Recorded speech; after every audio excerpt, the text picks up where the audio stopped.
I guess the Steiner mantra is education for life, and education for the individual, which is idyllic and is true.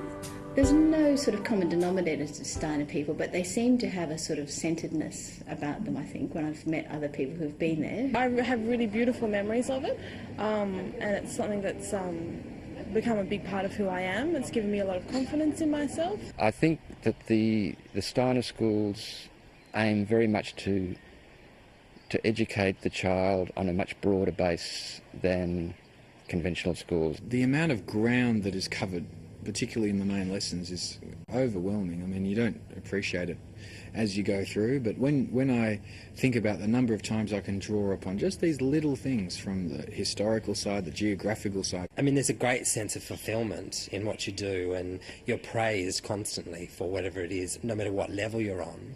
So I think your confidence is nurtured. It was also very artistically based. You know, we were taught through mythology, through picture, through image, through verse, and that's a very rich thing to draw on.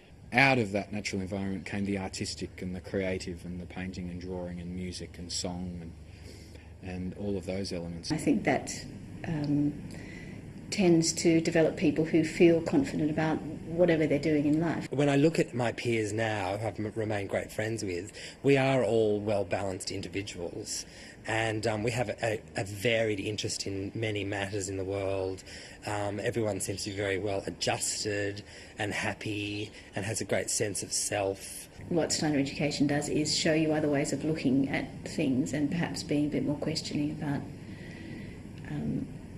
your sort of moral purpose and your value system and how you want to look at the world. It appears to give you the capacity to not so much take things on face value, but to look a little bit behind it. I mean, all the things people say are bad things about Steiner, I tend to think are all the good things. You know, like the lack of emphasis on academic. That's not to say it's unacademic. I mean, I went to Year 12, went to university. I've never been held back by a Steiner education academically. People are very intrigued about Steiner education, and when they find out through my business that I did have a Steiner education, it almost sort of puts things into perspective for them. It's quite interesting to see the expression on their face. I mean, they kind of think, oh, well, that's right, I can imagine that. You know, it's kind of, they can see that the vibrancy of that sort of upbringing, I think.